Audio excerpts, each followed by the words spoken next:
I'm Scott. Virtual This is handshake. Mikey. Nice to meet you.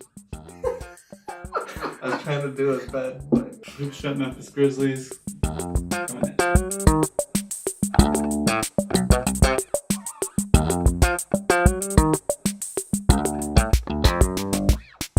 Welcome to Who's Chat.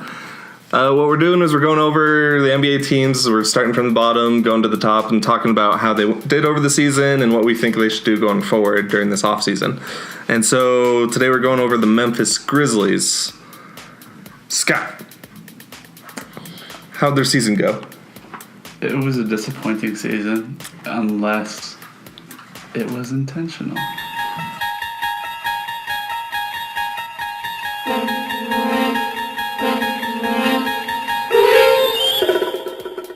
I don't know if it was a success or failure. I think no, it's a failure. Is it? Yeah, You look at the players on their team, you're like, dang. All right, if they would have gotten the number 2 pick, success. So part of that was luck. Not really success. Okay, so they still have Conley and Gasol. They made it like they were telling everyone we're not trading them, we're sticking through with them. And so, but they weren't able to play Conley the whole season. So they were stuck playing like Andrew Harrison at the point guard. They had a bunch of different random players that we probably won't see again like next year, all cycling through. They like towards the end of the season, they're pulling Marc Gasol out during games because they're trying to lose, and so that's when it becomes a success. But initially, they didn't want to do that. They wanted to compete, I think. I think it was also a failure because what on earth was happening with Tyreke Evans? He was playing great, but they didn't want him to play great, but he was playing great, and they wanted to trade him, but no one was willing to trade him. And it's like, what? I think it's because they didn't know exactly what they wanted in return. Like, I think they don't know what they can do, and I understand it because like looking over like their salary situation going forward, like Chandler Parsons is getting paid $24 million a year right now, and Conley's making $30 million this next season. And Gasol's making 24. So those 3 players are taking $78 million in their books. And Chandler Parsons is not a $24 million player by any means. Not even close. And maybe this was all part of it. I actually considered that this would have been true had they re-signed Tyreke Evans. I mean, it's not too late. They can sign him. But he's gone. If you talk about trading someone, they're not going to re-sign with you. But he was playing really well for them. Listen, do you not think he was playing really well for his contract season? Other teams are going to be coming at him with better offers. They don't want to tie up their money. I hope he doesn't have to stay in the system. But listen to this. This would be the most genius thing since Donald Trump won the White House. Okay. If Tyreke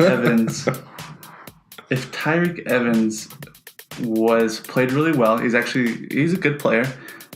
The Grizzlies re-sign him. They got their pick that they can now trade that pick plus Parsons' contract. And my number one thing for this summer is get rid of Parsons' contract. If they can trade that pick with Parsons' contract for like a cusp all-star, go to a team that's trying to rebuild, go to like the only player I can think of would be like Kemba Walker. Kemba Walker was number one in my mind.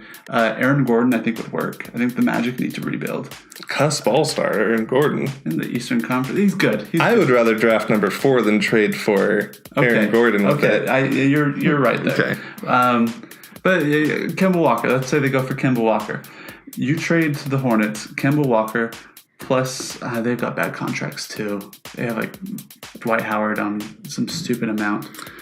But you know what I'm saying? No team can take Chandler Parsons' contract. Oh, it's sad. Yeah. The Suns could. But yeah, exactly. Like, I'm sure there's some teams that could give something. There's got to be someone that can give something to the Grizzlies because the Grizzlies have too much talent to rebuild. They have Conley, Gasol. If they would have re-signed, or maybe they still will, re-sign Tyreke Evans, and then they can just get one other quality player. The only teams I could see anyone being willing to take I had an idea, but I don't see anyone but Brooklyn Nets.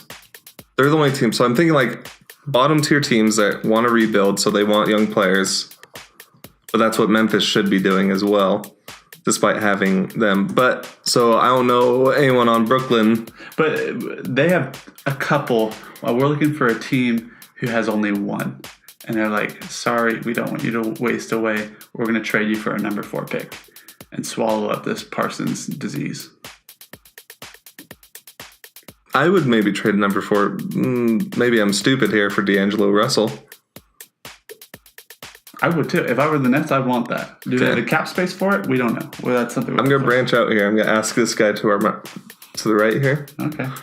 Who is he? Everyone, this is John. Jono. Would you trade number 4 pick for D'Angelo Russell if it also got rid of Chandler Parsons' contract? Okay. So I think, is that something that we would do? Do you think? I would do it. I would. For the Nets, it's a win. But the Grizzlies have to be on board. I guess the number one thing they have to do is decide, are they short term or are they long term? I think they have too much. I think D'Angelo Russell is like a perfect in between on there for him. He is. No, I think he would add value immediately. Yeah. But I think they need to decide, are they going to trade this number 4 for short-term success? Because Marc Gasol's 33. Yeah. Conley's 30. But D'Angelo Russell's only like 22 also. Yeah, so he's still young. They could have value in the future. And still going forward. The only downside of that it'd put your team to mediocrity, which is the worst spot to be. Yeah, especially in the West. There's no way they'd make the playoffs. So if they don't trade their first round draft pick with a number 4 pick, who would you take, would you say? What should be their focus? If they're going for drafting and they're using that pick, it's Michael Porter Jr., in my opinion. I think they want someone young. They want someone that has the ability to be their franchise player. And, as much as kind of what you said earlier, center players, they're really good. They add so much value if you've got a solid one. But the league is led by wings. It's led by the players that can change positions, and they can do it all. And when I look at the top 5 players, I mean, Luka Doncic might be, but I don't think he'll fall. I don't think he'll fall, and I think Porter Jr. has the athleticism to kind of play more positions and defend in more positions. So I have a hard time really being sold on him just because he was injured for most of the season. Yeah, I get that. But I would just take, if I were them, whoever falls to him, I would take whoever would be like the highest rated in their eyes. So I would take like Mo Bamba if he falls to him. Like, I wouldn't care about what positions they already have set up. Bagley. I like Bagley. If Bagley fell for him, I think that'd actually be a great fit for him. I would too. So, to talk about free agents, I would say Doug McBuckets. Go for Doug McDermott. That's why I say should be their top priority. That's the only person I can sign. No. Mario Hezonja, I think, is someone that would... Derrick Rose. Bring him back to Memphis. Bring Derrick back to Memphis. Start that hashtag. Bring Derrick to Memphis. Yeah, there you go. Revitalize his career. Yeah, that's what he needs. What was that? Okay. Is that a gang sign? Is that hashtag? Are you reaching out to their gang members? Hashtag bring Derrick back to Memphis. Hashtags. All right. Okay. Thanks for watching. Hashtags. Later.